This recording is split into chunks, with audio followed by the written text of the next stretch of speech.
SIP আর lump sum SIP এই দুটোর মধ্যে কোনটা ভালো, কি হয় এই দুটোর মধ্যে, আজকে আমরা এইগুলো নিয়ে আলোচনা করব। এসআইপিতে বেশি প্রফিট হয় না লামসামে এসআইপিতে বেশি প্রফিট হয়, এগুলো আজকে আমরা জানব। এই সব কিছু আজকে উদাহরণ সহ আমরা বুঝবো এবং আমি তোমাদের সব প্র্যাকটিক্যালি করে দেখাবো।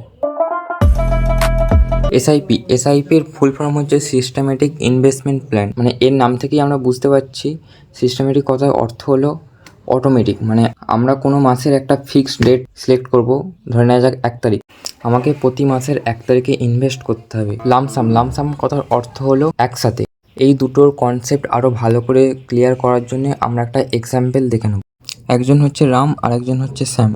রাম ঠিক করেছে প্রতি মাসে 5,000 টাকা করে বাঁচিয়ে প্রতি মাসের 10 তারিখে কোনো এক মিউচুয়াল ফান্ডে ইনভেস্ট করবে, আর এটাকেই এসআইপি বলা হয়। আর অন্যদিকে হচ্ছে শ্যাম অনেক কষ্ট করে 5 লাখ টাকা সেভ করেছে এবং সে ওই পুরো টাকাটা একসাথে কোনো মিউচুয়াল ফান্ডে ইনভেস্ট করতে চাইছে, এটাকেই লামসাম বলা হয়। এসআইপি আর লামসামে ইনভেস্ট করার জন্য কী করতে হয় এবার আমরা ওইটা দেখব। রাম যদি এসআইপি করতে যায় তাহলে কিভাবে এসআইপি করবে। আর আগে থাকতেই বলে রাখছি, এটা কোনো রেকমেন্ডেশন ভিডিও নয়, জাস্ট এটা এক্সাম্পলের জন্য দেখানো হচ্ছে। সবার প্রথমে যে কোনো একটা মিউচুয়াল ফান্ড চয়েস করে নিতে হবে। এরপর নিচের দিকে দুটো অপশান দেখাবে, একটা হচ্ছে ওয়ান টাইম আর একটা হচ্ছে স্টার্ট এসআইপি। রাম যেহেতু এসআইপি করবে তাই সে এসআইপিতে ক্লিক করবে। স্টার্ট এসআইপিতে ক্লিক করার পর এবার ওখানে হচ্ছে অ্যামাউন্ট ডালতে হবে, যে প্রতি মাসেও কত টাকা করে ইনভেস্ট করতে চাইছে।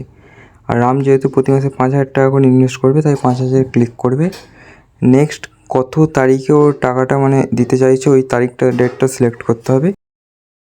স্টার্ট এসআইপিতে ক্লিক করে পেমেন্ট করে দিতে হবে।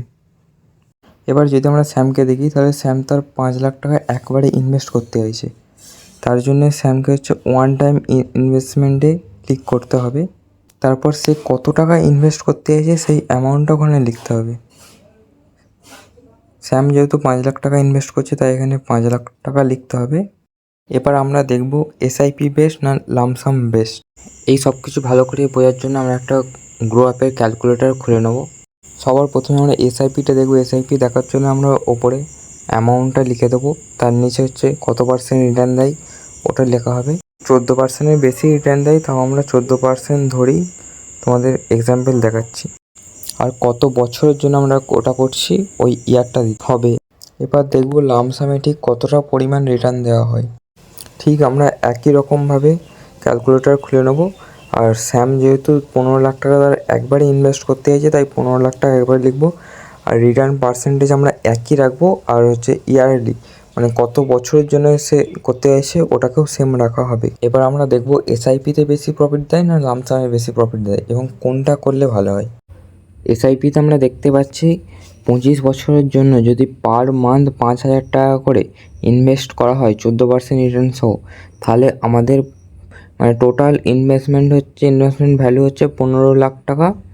আর আমরা রিটার্ন পাচ্ছি 1,36,36,389 টাকা। আর আমরা লামসামে যদি একবারে 15 লাখ টাকা ইনভেস্ট করি তাহলে আমাদের ইনভেস্টমেন্ট অ্যামাউন্ট হচ্ছে 15 লাখ টাকা এবং টোটাল রিটার্ন পাচ্ছি আমরা 3,96,92,874 টাকা।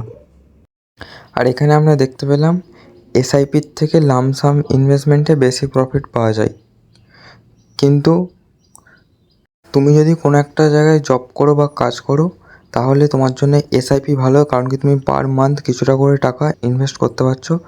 আর ধরো তুমি কোনো প্রপার্টি, জমি, বাড়ি কিছু বিক্রি করে একসাথে কোনো একটা টাকা পেয়েছো, সেই টাকাটা লামসামে ইনভেস্টমেন্ট করলেই ভালো। আর আজকের ভিডিও এতটাই, দেখা হচ্ছে এবার এক নতুন ভিডিওতে। থ্যাংক ইউ ভিডিওটা দেখার জন্য।